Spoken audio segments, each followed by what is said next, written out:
Bueno, buenas tardes. El CELICH y la Facultad de Letras tienen el agrado de darles la bienvenida a la visita que tenemos de Débora Castillo, que vino durante la semana, hizo un seminario sobre el tema de frontera tanto en Latinoamérica como en el sur de Asia, y hoy día nos va a hablar sobre la globalización, el discurso globalizado de las trata de blancas.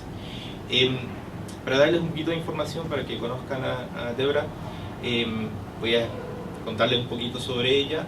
Yo la conozco ya hace 10 no años. digan cuántos. Varios años. Tomé clases con ella en Cornell. Tuve la suerte de que Débora participara en mi comité de tesis hace esos años atrás.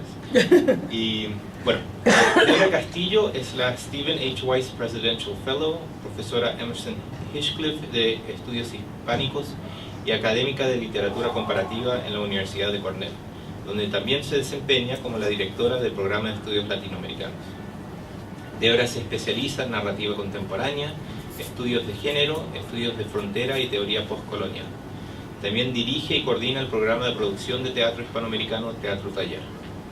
Ha publicado los libros Cartographies of Affect Across Borders in South Asia and the Americas, Redreaming America Toward a Bilingual Understanding of American Literature, Border Women Writing from La Frontera, Easy Women, Sex and Gender in Modern Mexican Fiction, Talking Back toward a Latin American Feminist Literary Criticism, entre varios más, y ha publicado más de un centenar de artículos académicos.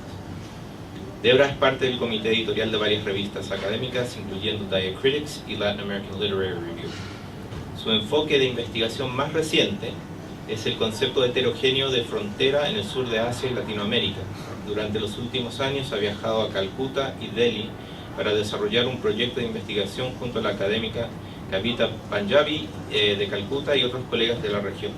Su libro más reciente, Cartografías del Afecto, que tengo una copia, no acá conmigo, pero si quieren verlo, tengo una copia, refleja el trabajo que Débora ha logrado articular sobre la región. Y nomás quiero volver a extenderte una bienvenida y muchas gracias por estar con nosotros. Débora Castillo. Se ve que el tema de hoy es muy pertinente. Ustedes están enterados de la noticia de la redada que acaban de hacer y voy a tocar ese tema, aunque tangencialmente. Empecé esta meditación cuando Vicky Unruh me invitó a formar parte de un número especial de la revista de la Asociación de Lenguas Modernas de Estados Unidos, y me sugirió que reflexionara sobre un proyecto de investigación a largo plazo que he llevado a cabo en colaboración con la académica de salud pública María Gudelia Rangel Gómez y el demógrafo Armando Rosa Solís, los dos de Tijuana. Y es en torno a personas que trabajan en prostitución en la ciudad fronteriza de Tijuana. Y voy a pasar unas imágenes para que se den cuenta de cómo es ese lugar, ¿no? Este trabajo comenzó en la década de los 90 y continuó a lo largo de la mitad de la década pasada, produciendo 3 artículos sobre mujeres y 2 sobre trabajadores sexuales travesti. Al revisar el sondeo general y la transcripción de las entrevistas para preparar el artículo para ese número de revista, me impresionó una vez más hasta qué punto esas personas forman parte de lo que Saskia Sassen llama circuitos de sobrevivencia entre el sur global y las ciudades globales como Los Ángeles y Tijuana, algunas de estas ciudades localizadas en el sur y otras no. Esos trabajadores sexuales provienen de toda la República Mexicana y migran a Tijuana, ciudad que pertenece tanto al tercer mundo como a la esfera global, por razones de necesidad económica, y frecuentemente sus historias incluyen también trabajo con bajos salarios en Estados Unidos, así como su participación en varios sectores de la economía informal en el área de la frontera norte para suplementar o a veces para enmascarar su ingreso primario. Independientemente de otra serie de factores, esas personas que encuestamos y entrevistamos provienen de un entendimiento explícito de que vivir en estas circunstancias significa trabajar, y el trabajo es precisa y sencillamente trabajo, o sea que no es una trayectoria profesional, no son profesionistas. Saben que sus cuerpos son marginados o invisibilizados y sus voces no se escuchan. Al mismo tiempo, mientras que sus vidas pueden parecer inimaginablemente duras para muchos de nosotros, en sus historias ellas se presentan a sí mismas generalmente como actores racionales, eligiendo la mejor opción posible para ellas y para sus familias de una serie de alternativas limitadas. El énfasis que se ha puesto recientemente en el tráfico o la trata de blancas, como hemos visto aquí en este artículo, dentro de los estudios académicos y populares, en especial el tráfico sexual a través de fronteras internacionales, pero también en otras formas de tráfico ilegal o bajo engaños trabajadores, añade otra dimensión a esta discusión. Bienvenidos. No han perdido absolutamente nada. Hemos estado hablando de fútbol hasta este momento. Entonces, este énfasis reciente en la trata de blancas añade otra dimensión a esta discusión, pues el tráfico es precisamente aquello que sustrae el elemento de posibilidad de elección, aunque sea limitada, de lo que es el trabajo. Como notas hacen en un artículo que algunos de ustedes que han leído, cito, la prostitución y el trabajo migrante son medios cada vez más populares de ganarse la vida. El tráfico ilegal de mujeres y niños en la industria sexual y de todo tipo de personas como trabajadores es un medio cada vez más popular para obtener ganancias. El excepcional libro reciente de Pareñas acerca de las mujeres filipinas que trabajan en Japón como animadoras, la exposición de Stillman sobre las prácticas engañosas de subcontratistas para proveer trabajadores de servicio africanos y del sur de Asia al ejército de Estados Unidos en Irak y en Afganistán, así como recientes reportes anuales al Congreso de Estados Unidos sobre el tráfico de personas, son buenos ejemplos de este énfasis. Estas también son historias acerca del funcionamiento de capital global y actúan como recordatorio que nos obliga a pensar acerca de lo que significa ser trabajador de bajo ingreso en una economía global. Estas historias comentan y provocan juicios acerca de los consumidores, que en su gran mayoría son hombres heterosexuales, así como sobre los derechos humanos y la explotación. La concisa afirmación de Sassen, además, destaca la diferencia entre la gente que tiene agencia o son agentes o que se ganan la vida y la gente que se considera como objetos de consumo, mediante los cuales otros obtienen ganancias. Y al mismo tiempo nos explicita la vinculación, la relación íntima entre estas dos personas. En el mismo artículo, Sassen también reflexiona acerca de las macro y microgeografías de globalización, así como sobre los circuitos migratorios de trabajadores de bajo ingreso y sujetos explotados, recordándonos, por ejemplo, que la vida doméstica de un empleado legal de alto ingreso transnacional es mucho más cómoda precisamente gracias a la empleada doméstica indocumentada, en ocasiones incluso una empleada doméstica de la misma cultura de origen, y muchas veces más práctico. En estos espacios sociales de empleo que se intersectan, nos ayudan a pensar la permeabilidad de las fronteras y la rigidez de divisiones de clase. Este circuito, por supuesto, no se limita a los banqueros ejecutivos inversionistas de Silicon Valley, que está muy cerca de Tijuana. Muchos académicos también sienten que la única manera de forjar un espacio para nuestro trabajo académico es encontrar niñeras, trabajadoras domésticas y jardineros para satisfacer nuestras necesidades como académicos, que requerimos espacio para pensar. En el análisis de Sassen, en ese sentido, este análisis complementa el que Judith Butler plantea en su libro sobre la vida precaria, en el cual nos exige explicitar nuestros sistemas de valores precisamente cuando se confrontan abusos en materia de derechos humanos y pérdidas trágicas. Y cito de Butler: la cuestión que me preocupa a la luz de los recientes acontecimientos es lo que cuenta como humano,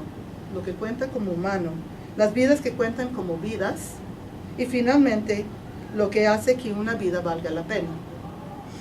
En esta supuesta jerarquía, la vida y muerte de una mujer que es en ocasiones trabajadora doméstica y a veces prostituta, su falta de capital social, su vulnerabilidad física, aparecen como una última prioridad en la escala.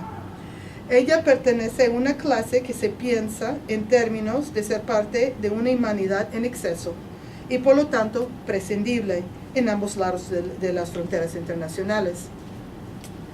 Agregaría a este análisis que la frontera entre México y Estados Unidos, que ha sido terreno de prueba por excelencia entre naciones desarrolladas y en vías de desarrollo, también funciona como sitio de combate por los intereses específicos que nos son familiares en las prácticas discursivas de cada nación sobre asuntos laborales, derechos, ética y leyes.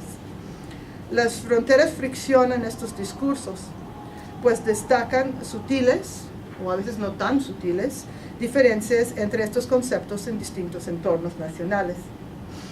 En cuanto a las preocupaciones particulares en torno al trabajo sexual y el tráfico sexual, al ponderar seriamente estos marcos, es importante mantenerse en alerta conceptual para evitar caer en los comunes escollos del trabajo de abogacía que en las humanidades, es decir, lo que un grupo organizado de trabajadores sexuales llama la pornografía trágica, de una cierta intoxicación con la misma precariedad y marginalidad que condenamos.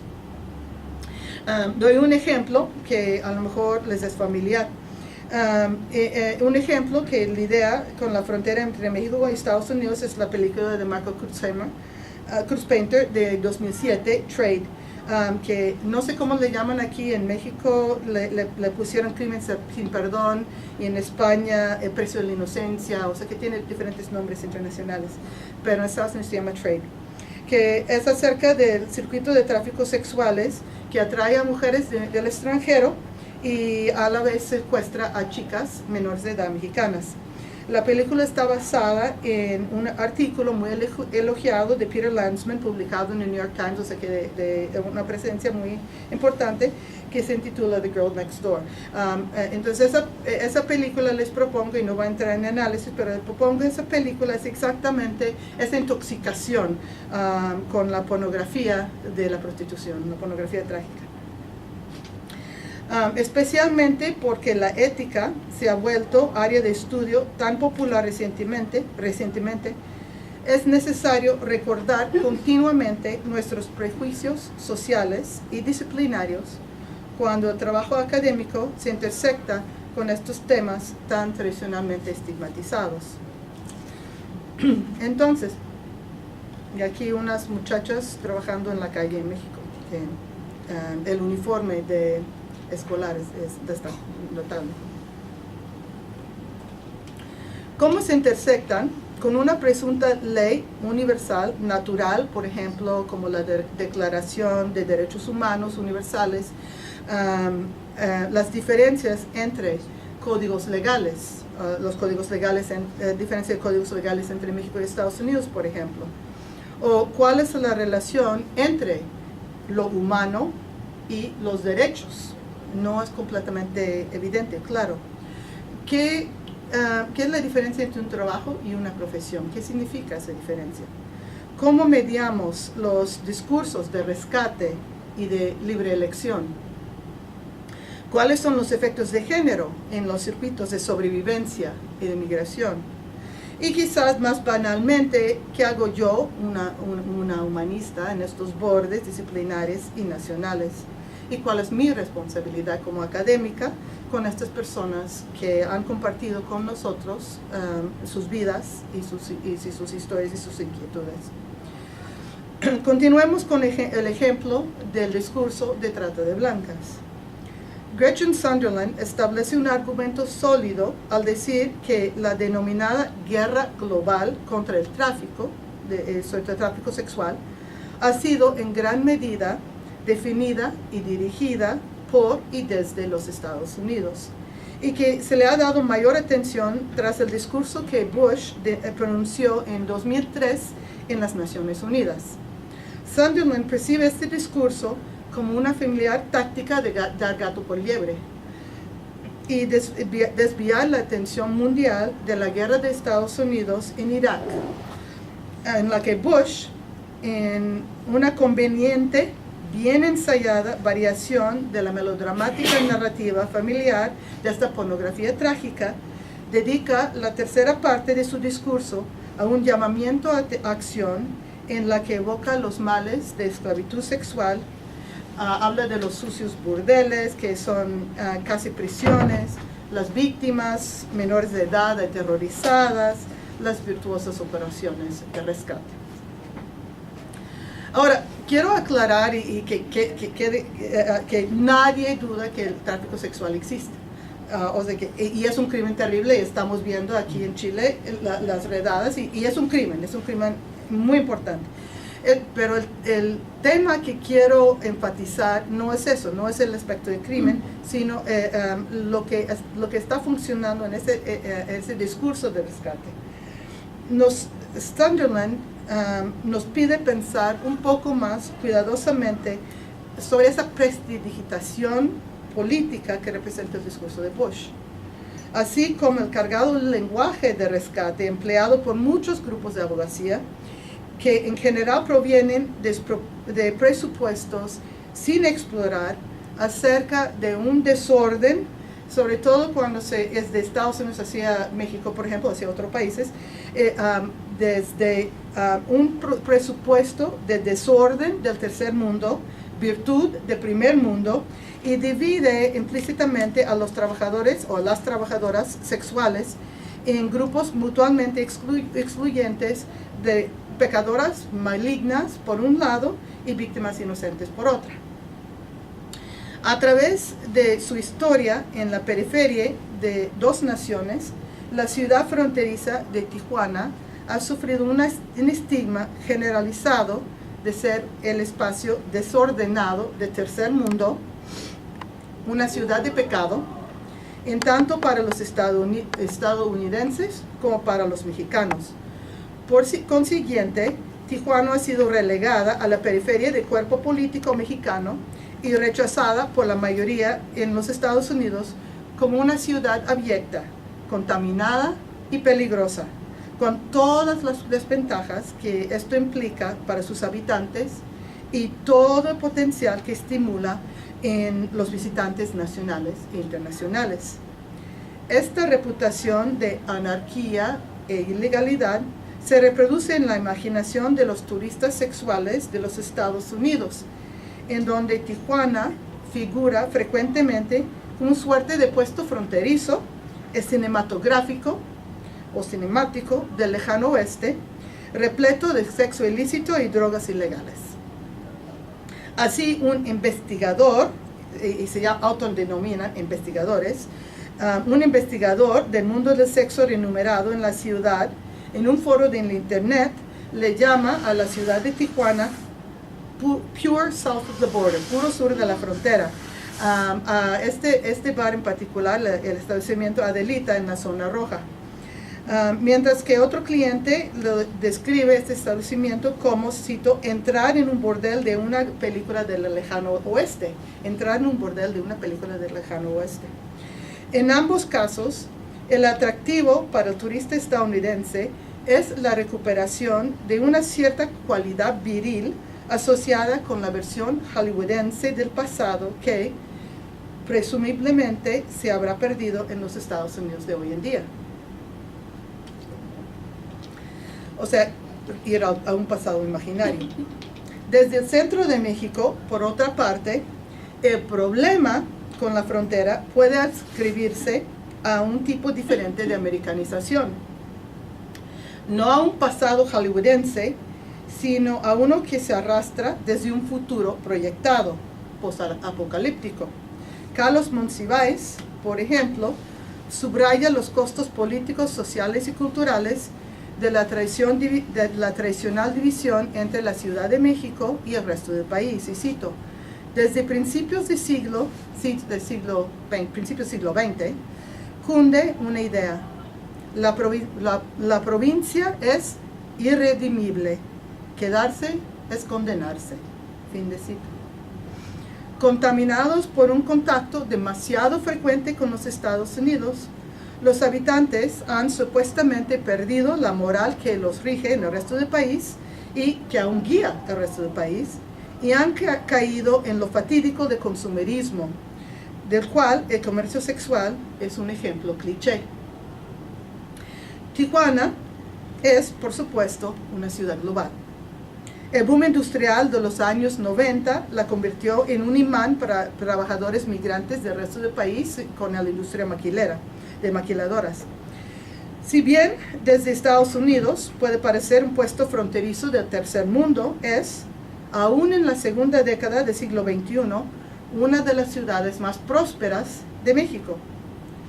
Tomando en cuenta esta calidad de globalización, el sociólogo argentino Néstor García Canclini argumenta provocativamente que Tijuana, junto con Nueva York, representa lo que él llama uno de los mayores laboratorios de posmodernidad en el mundo.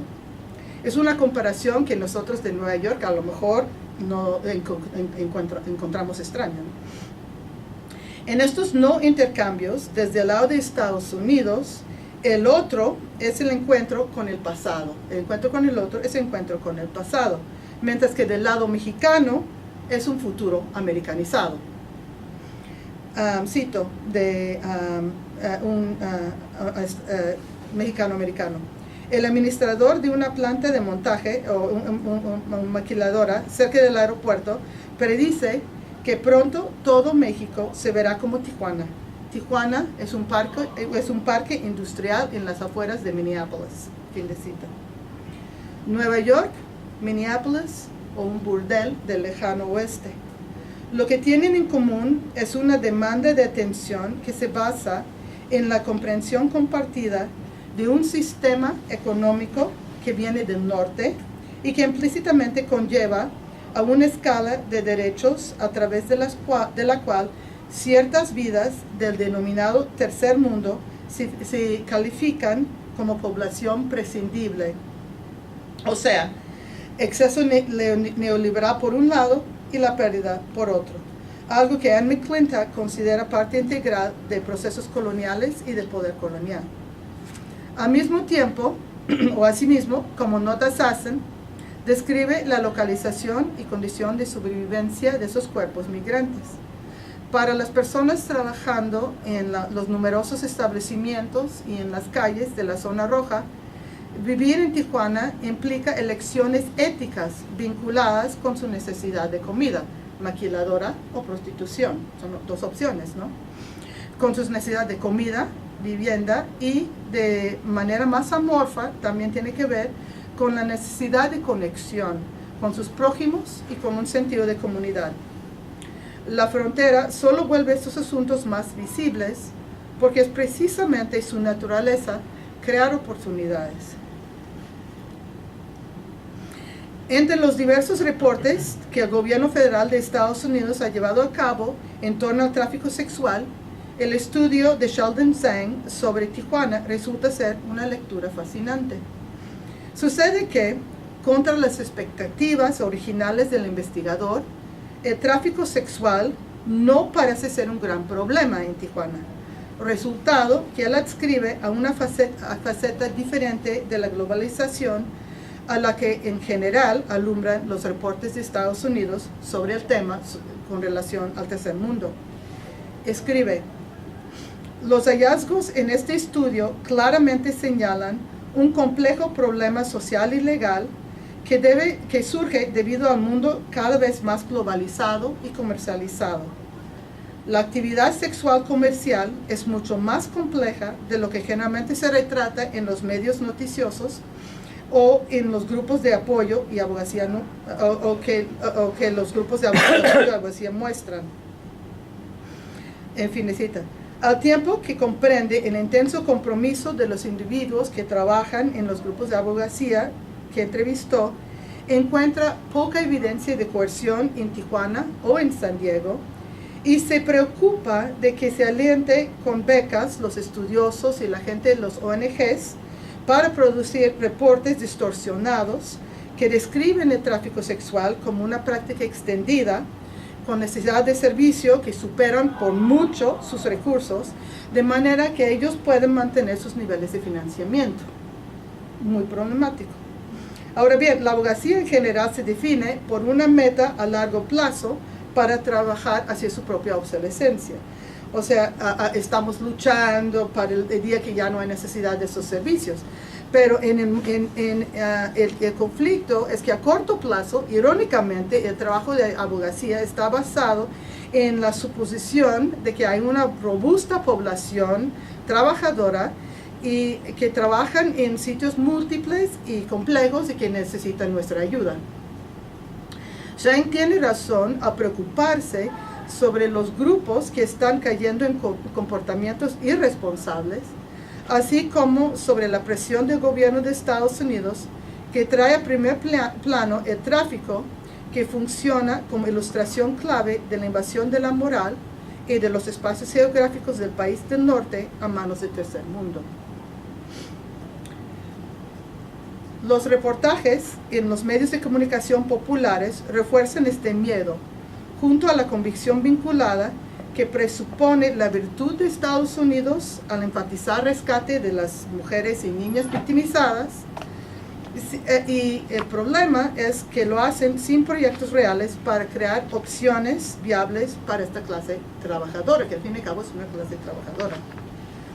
En relación a este tema, Elena Reinaga, que es presidenta de Retrasex, es una organización internacional en América Latina con base en Argentina, reprende a los periodistas por perpetuar lo que su grupo llama, cito, el mito del rescate, y argumenta que, dice Reinaga, elegimos el trabajo sexual de la amplia gama de trabajos que una mujer de clase trabajadora puede realizar. Debe haber programas para mujeres que deciden abandonar el trabajo sexual, pero deben ser alternativas más serias y viables y no limosnas. Fin de cita. Reinaga señala con razón el estado problemático de esta idea de rescate con caridad, en vez de un entrenamiento laboral como un modelo no sustentable y que no provee soporte verdadero para los trabajadores reales. El rescate implica una alternativa sencilla para evocar simpatías liberales y nuestra preocupación con la justicia social. Las alternativas laborales reales requieren repensar los estándares de trabajo. Por su parte, Zhang nota la insuficiencia de investigaciones empíricas estándar en este campo, donde frecuentemente los trabajos parecen tener un motivo político y fracasan al no reconocer sus propios prejuicios raciales y de género y al mismo tiempo sacan conclusiones basadas en escasas evidencias. También hay un elemento afectivo que forma parte de muchas investigaciones académicas, como analiza, entre otros, el grupo de trabajadores sexuales de Australia, Scarlet Alliance, y cito de Scarlet Alliance. Por ejemplo, cuando hablamos acerca de la baja prevalencia de incidentes de tráfico, de trata de blancas en la industria sexual, nos acusan de estar en negación acerca de la vida que las trabajadoras sexuales migrantes. Fin de cita. A pesar de que Zhang no explicita esta conexión, la conclusión o la acusación resuena aún también en el análisis de Sassen, así como la perceptiva vinculación que analiza Chantal Mouffe de los discursos sobre la ética y la globalización. Dice Mouffe, la ética y la moralidad están hoy en día de moda. La moralización de la sociedad es una consecuencia de la falta de cualquier tipo de credibilidad política alternativa al actual dominio del neoliberalismo. En México, el trabajo sexual es legal, a diferencia de la mayor parte de Estados Unidos, en donde la criminalización define los parámetros y moldea el discurso en todos los niveles. Así, los estudios de los Estados Unidos, en general, parten de una premisa de ilegalidad que respalda un cierto entendimiento del espacio de trabajo sexual como uno de explotación, engaño y tráfico. Mientras que en México, la estructura discursiva y social es muy diferente. Les doy un pequeño ejemplo. Un reportaje desde Estados Unidos comienza de esta forma. Tijuana está tomando duras medidas, it's cracking down, contra las prostitutas al requerir que pasen exámenes mensuales para detectar enfermedades de transmisión sexual. Entonces, así es como empieza esa información. Y luego sigue, en las clínicas que administra el gobierno esta semana, las prostitutas no parecen estar preocupadas por el cambio. Ellas dijeron que de cualquier manera se realizan exámenes médicos para asegurar que están sanas. Es una no noticia. O sea, están cracking down, pero al mismo tiempo es lo que siempre han hecho. No hay cambio.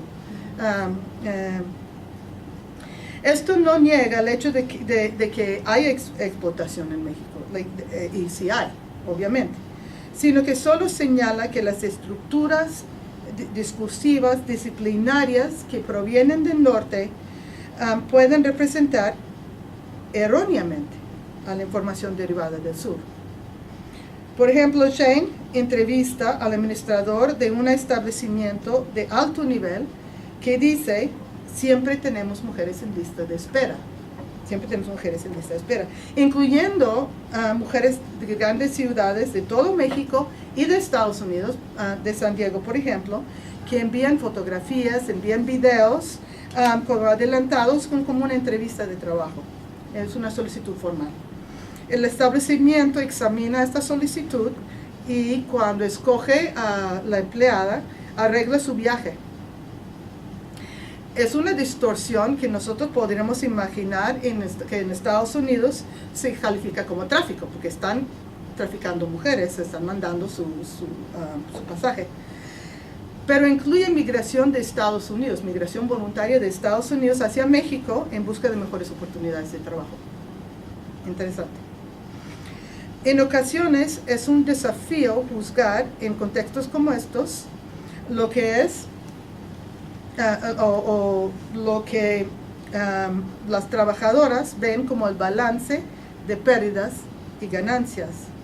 No me estoy vendiendo barato, y van a ver unas imágenes de mujeres, de trabajadoras de la calle o de establecimiento, y voy a aclarar que estas imágenes no concuerdan con las citas, porque habíamos garantizado anonimidad a las mujeres que entrevistamos y son imágenes de otras, ¿okay? Pero es unida.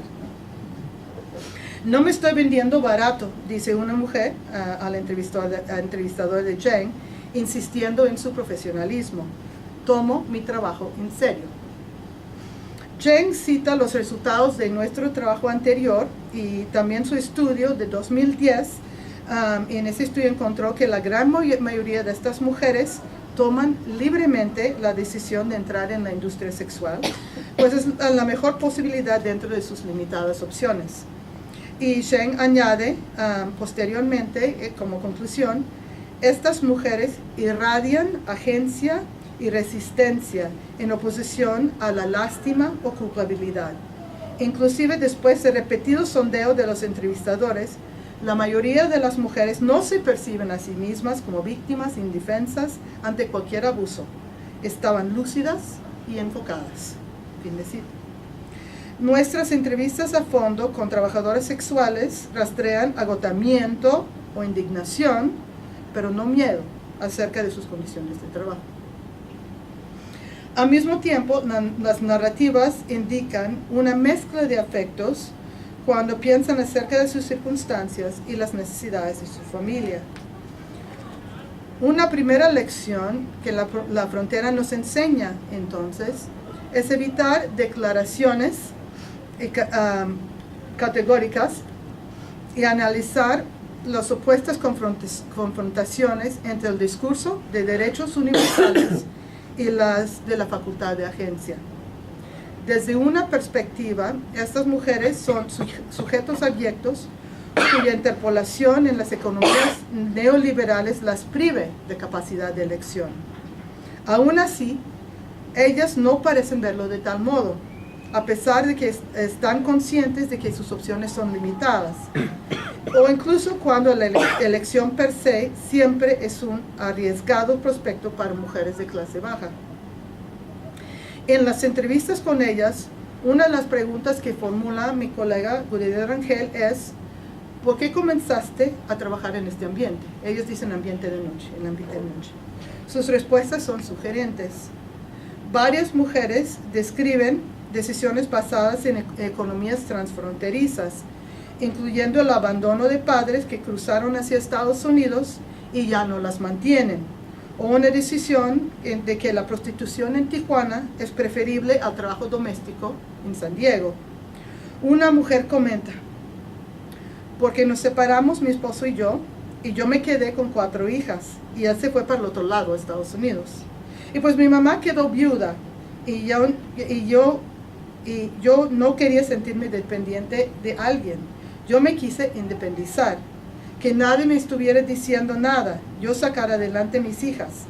Pero como no tenía estudios ni nada, porque me casé bien chica, y así anduve trabajando aquí y allá hasta que vine y caí ahí. Otra dice: a veces que me voy a San Diego, a Los Ángeles, a limpiar casas. O sea, rara es la vez que, como ahorita yo creo que tengo como 2 años, que bajo 1, 2 veces al mes, o cada vez 1, 2 cada 2 meses. Muy periódicamente. Pero como a mí no me gusta tener problemas, yo casi vengo a sacar esto. Pero casi no lo necesito yo.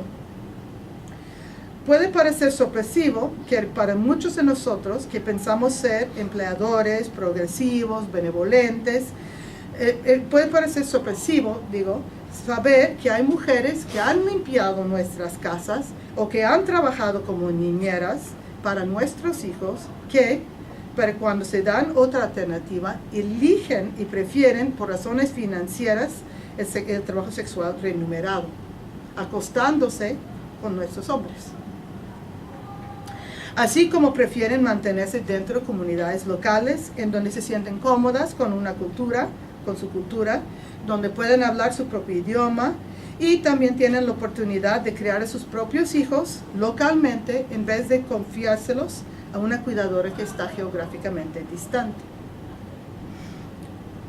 Muchas mujeres se centran en el trabajo sexual como alternativa viable que les provee un mejor ingreso, una manera eficiente de pagar sus deudas o para obtener ahorros. Como dice una de ellas: siempre vengo y paro por aquello de una necesidad, porque trabajo y ayudo a mi gente, porque no me gusta que me presten nada. Muchas mujeres señalan que hay un prejuicio de género en los trabajos de bajos salarios, contratación a precios injustos, discriminación y falta de protección ante el acoso sexual para mujeres de clase social baja en otro tipo de empleos. Y cito: mayormente lo que me impulsa es el poco ingreso y las pocas oportunidades. Cuando una mujer está arriba de 33, 34 años, es muy difícil emplearse, muy difícil. Solamente que echar mentiras y actas falsas y todo esto no, pues aunque tengas capacidad, todavía te limita mucho profesionalmente por tener más de 30 años.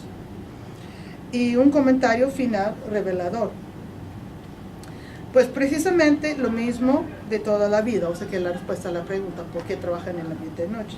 Pues precisamente lo mismo de toda la vida, la situación económica más que nada, porque no es por nada, pero muchas veces influye el que los hombres no lo respetan a uno en su trabajo.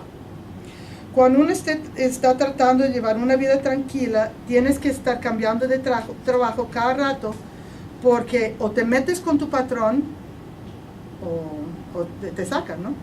Aparte de que ni les pagan nada más que el sueldo que le están dando a cualquier cosa. Y te conviertes en su amante y su prostituta particular. Es que yo siempre analizaba esto de que cómo era posible que yo le batallara tanto. A fin de cuentas, me ofendía. Pero en ese tiempo, cuando uno está sola, con un niño chiquito, estás viuda y los tipos te están abordando sexualmente, y tú te dices, pues, ¿cómo? Me estás ofendiendo. Y resulta que al final de cuentas tienes que hacerlo, porque aparte de lo que necesitas dineros, de todas formas, lo estás haciendo, al final de cuentas. Y ya no tienes hasta dónde libertad de hacerlo.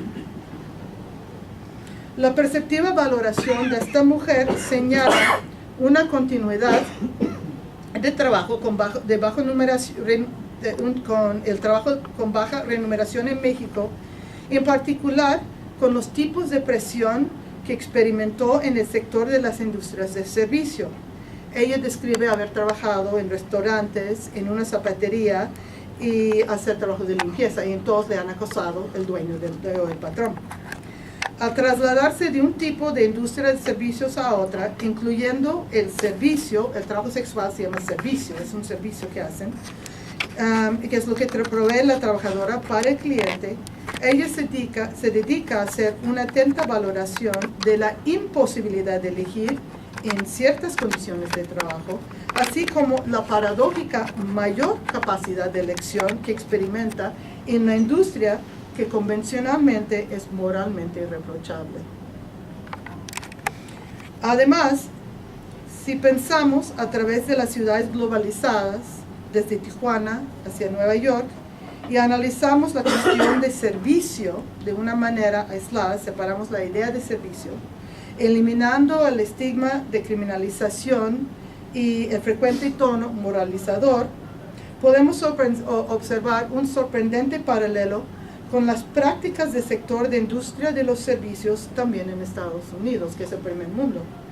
De este modo, por ejemplo, un reporte de activistas laborales de la industria restaurantera en Nueva York, y entre paréntesis, la industria de restaurantes es uno de las pocas industrias con crecimiento en Estados Unidos ahora, y es sector servicio, ¿no? Ese sector servicio, la industria restaurantera, depende de un cuerpo nutrido de trabajadores nacionales y locales, además de indocumentados. Y en ese reporte, el reporte describe la extensa violación de leyes federales de salarios, el robo de salarios, la abierta discriminación sexual y racial, así como abuso verbal y ocasiones físico como prácticas generalizadas en el negocio.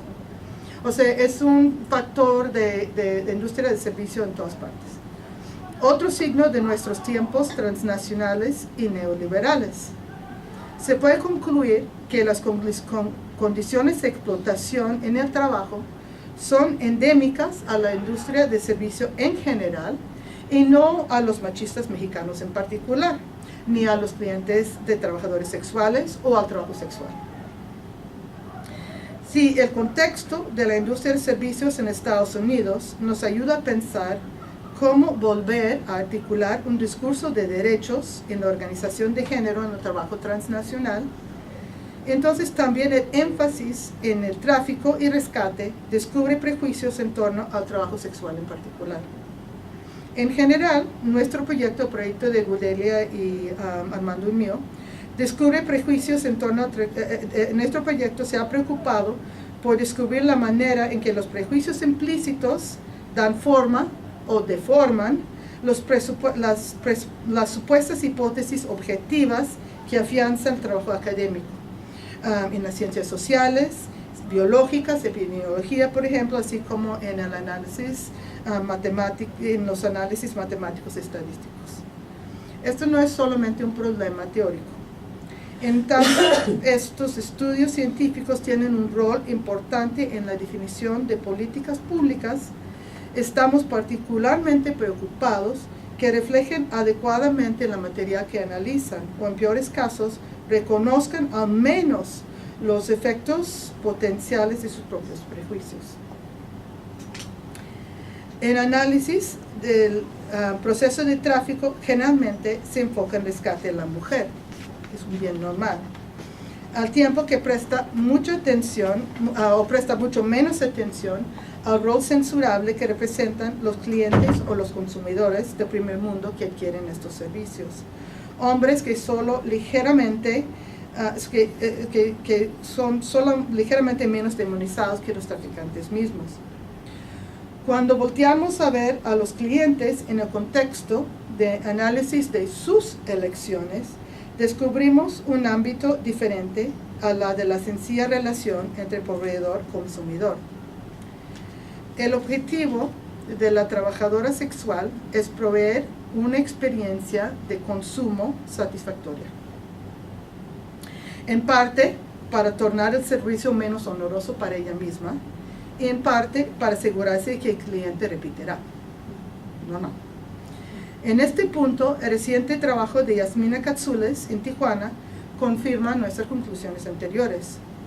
Como Katsules argumenta, el cliente emplea un lenguaje de consumerismo, eligiendo el sexo remunerado como una forma de ostentación, un despliegue de bienes de lujo frente a una comunidad, su comunidad de hombres heterosexuales que lo acompañan a la zona rosa. Al mismo tiempo, más allá de esta gestión de un comportamiento estigmatizado como libre elección de su parte, por ejemplo, su entusiasmo en encontrar el lejano oeste de Hollywood al cruzar la frontera, etc.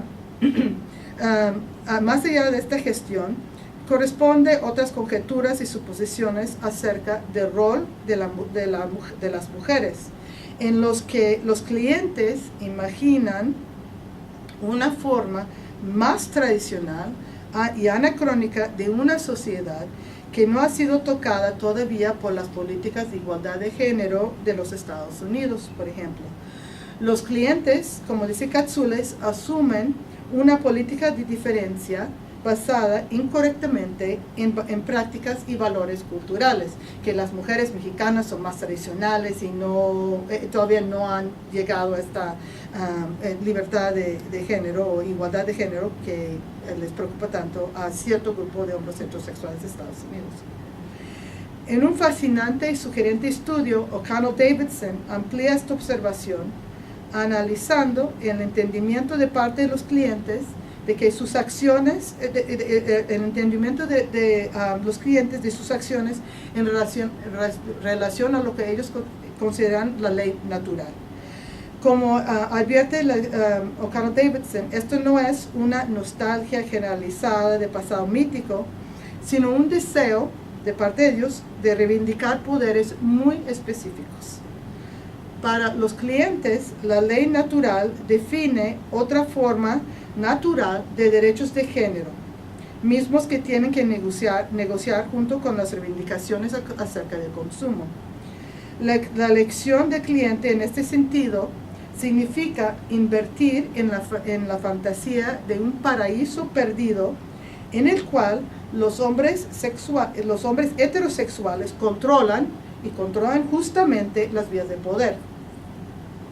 Por supuesto, esta tensión entre el pasado y el presente, representada en estas supuestas sociedades tradicionales versus las sociedades modernas, no es única de un cliente sexual, absolutamente no. O'Connell se apresura a clarificar, y cito, la tensión entre la retórica de los derechos universales y los prejuicios del liberalismo en un contrato social que tiene género, clase y raza, significa para muchos hombres heterosexuales anglo-europeos que la extensión de los derechos universales a personas de color y mujeres se experimenta como una pérdida de soberanía e individualidad. Los turistas sexuales no son un caso aislado en su desasosiego, pero se distinguen por el hecho de que adscriben un significado inmediatamente erótico a ese sentido de pérdida. El sentido de pérdida es común, pero el cliente sexual le ascribe un significado erótico.